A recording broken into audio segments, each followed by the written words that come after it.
de quelque chose qui vous cloue, entre guillemets, contre votre gré, une situation qui s'est envenimée, qui est avec une fin qui est un peu, entre guillemets, inévitable.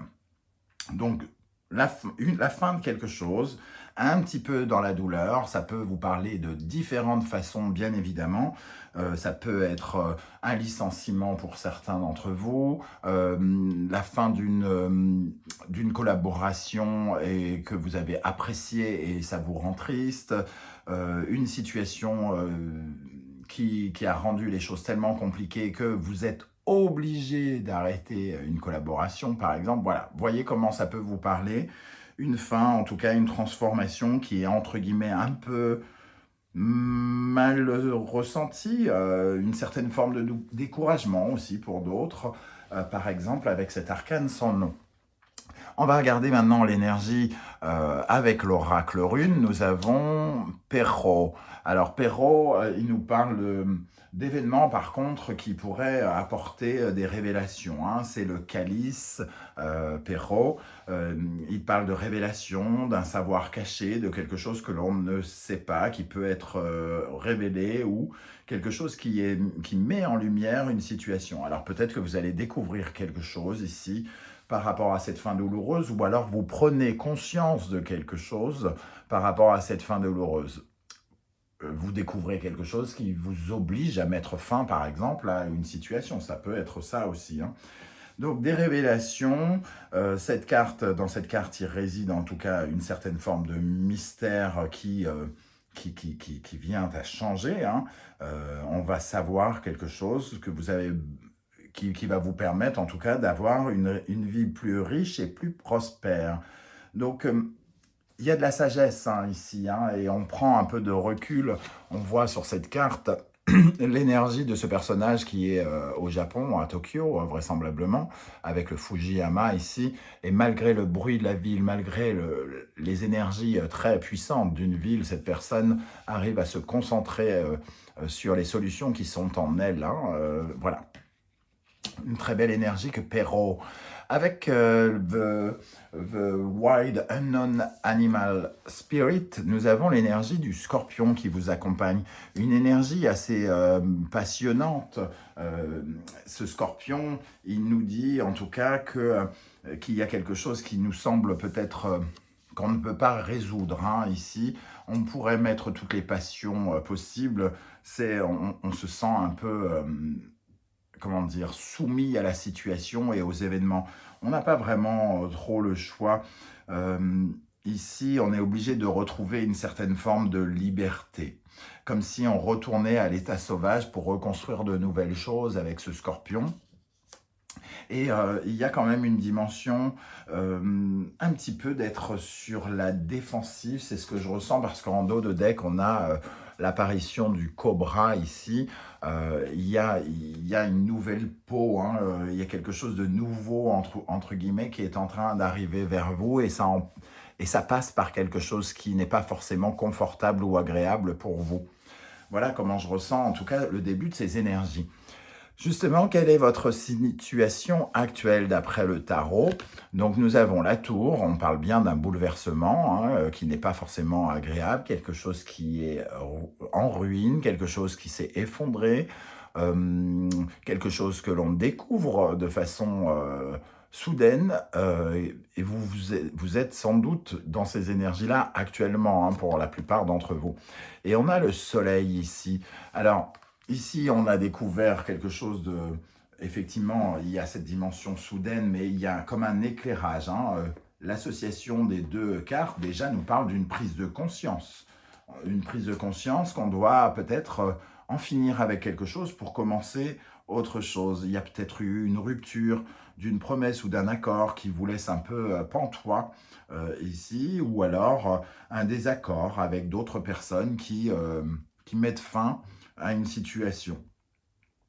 Ça nous parle en tout cas de quelque chose qui doit être restructuré, où on doit remettre de l'ordre, on doit faire la lumière sur quelque chose qui de toute façon était peut-être voué à l'échec ou quelque chose comme ça, hein, avec ces deux énergies. Hein.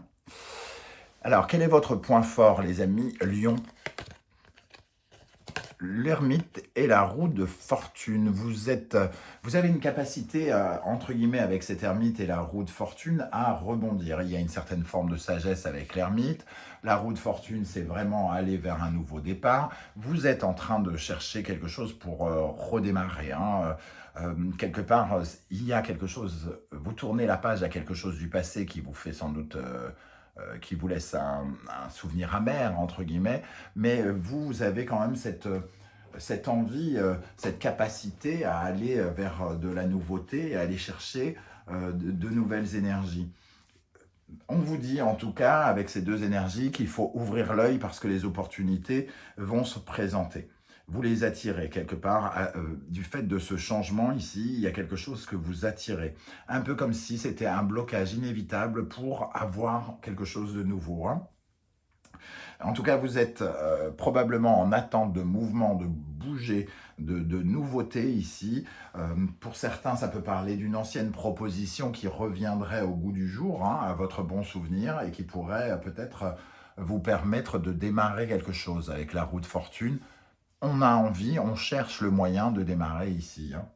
Et en plus, en dos de deck, on a ce magicien ici qui nous parle justement de votre renouveau. Et on a en dos de deck ici la roue de fortune à l'endroit, hein, les opportunités, le changement positif. Même si vous souffrez un petit peu de ce qui se passe, restez positif parce que les opportunités pourraient arriver. Et on a besoin de vous, entre guillemets, de votre intervention pour bien les saisir au moment où elles vont se présenter. Qu'est-ce qui s'oppose à vous? Qu'est-ce qui est contre vous? Quels sont vos points faibles dans la situation professionnelle? La grande prêtresse et la lune. Ici, il y a quelque chose de très féminin dans ces deux énergies, une sensibilité accrue, semble-t-il, et quelque chose d'extrêmement secret, mystique, mystérieux. La grande prêtresse peut nous parler de non-dit, la lune de quelque chose sur lequel il faut faire la lumière. Donc il y a comme des secrets, comme des critiques peut-être, des choses qui sont dites peut-être sans que vous le sachiez.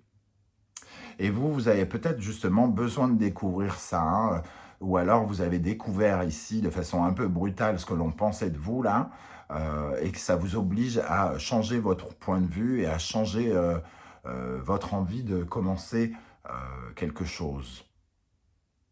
En tout cas, ici, on a une énergie un peu, j'allais dire malfaisante, peut-être pas à ce point-là pour tout le monde, mais c'est pas forcément très agréable. Il y a quelque chose de suspect, il y a un rapport suspect ou ambigu, on n'est pas très clair. On n'est pas très clair. Il y a aussi peut-être quelque chose de très psychologique avec cette dimension de la papesse et de la lune qui vous relie à vos peurs d'enfance ou à quelque chose qui peut même être lié pour certains d'entre vous avec la lune et la grande prêtresse à votre mère. La capacité de réussir ou la capacité de rater que vous attribuez à votre mère, les rêves de votre mère que vous ne réussissez pas à réaliser, par exemple, ou quelque chose voilà, comme ça qui pourrait être en lien avec ça. Mais pas pour tous les lions, évidemment. Prenez uniquement les messages qui vous parlent, n'oubliez pas, hein. Comment les choses vont évoluer pour vous, les amis lions? Le monde et le chariot. On voit, je parlais d'opportunité ici, la roue de fortune. Gardez l'œil ouvert parce que il y a vraiment la possibilité d'avancer. Même si vous avez une certaine forme de peine ici, hein, et de bouleversement, c'est peut-être pas le moment de rester dans votre grotte et de ne plus être concentré. C'est pas le moment de passer votre temps, entre guillemets, à pleurer. Il y a quelque chose ici de l'ordre des opportunités qui pourraient arriver. Le monde, très jolie énergie, hein, qui peut parler ici, on peut rencontrer quelqu'un, on peut recevoir un succès par rapport à un déplacement, un mouvement, peut-être en lien à l'étranger pour certains d'entre vous. Un accord, un projet, un contrat ou quelque chose en lien avec l'étranger ou une autre région que la vôtre, ou pendant un déplacement, par exemple. Mais en tout cas, il y a quelque chose qui est dans l'apothéose avec le monde et le chariot est très conquérant. Il y a quelque chose qui s'accélère, j'ai l'impression, hein. On a un mouvement avec la roue de fortune et avec le chariot qui qui, entre guillemets, négocie une certaine forme de virage. Pour conclure, nous avons l'énergie de l'empereur et de l'empereur. Bon, ben voilà, les choses sont claires. On a envie de construire quelque chose, de concrétiser quelque chose. Alors peut-être qu'on se sépare d'un partenariat, de quelqu'un, d'une collaboration pour y aller tout seul, hein, ici, hein, pour reprendre le contrôle de quelque chose qu'on essaye de mettre en place. En tout cas, l'empereur essaye de solidifier, concrétiser, réaliser. Il est convaincant, il travaille dur pour avoir des vrais résultats et surtout, voilà, il se met à, il crée un socle puissant et solide sur lequel peut reposer sa vie professionnelle. Donc j'ai l'impression quand même qu'il y a quelque chose qui fait avancer le schmilblick, même si les énergies ici sont un peu dans une certaine forme de tristesse. Il y a quelque chose qui va évoluer pour vous dans le courant du mois d'octobre, semble-t-il, hein, les amis lions. Donc, gardez confiance en vous. Ne soyez pas trop dans les doutes, dans les peurs ici et dans les pensées négatives. Restez confiants, quoi qu'il arrive. Peut-être que ce qui vient de cette douleur inévitable, cette fin inévitable, pardon, peut-être qu'elle est vraiment là pour marquer un vrai changement positif dans votre vie professionnelle. Voilà comment je ressens ce tirage. N'hésitez pas à me dire ce que vous ressentez, par exemple, avec cette mort inversée, cette tour et le soleil. Comment vous ressentez ces énergies dans votre situation actuelle. J'aurai plaisir en tout cas à lire vos commentaires et à vous répondre. Si vous avez apprécié ce tirage, que vous désirez m'encourager, n'hésitez pas à liker cette vidéo, à la partager, à vous abonner si ce n'est pas déjà fait. Vous pouvez désormais faire un don à la chaîne Animanimus Tarot, évidemment sans vous enlever un rein, hein, c'est pas la peine. Donc seulement si vous le pouvez et si vous le voulez, bien entendu. On se retrouve très très bientôt pour de nouvelles guidances. En attendant, prenez soin de vous. Merci d'être là les lions et à bientôt. Ciao, ciao.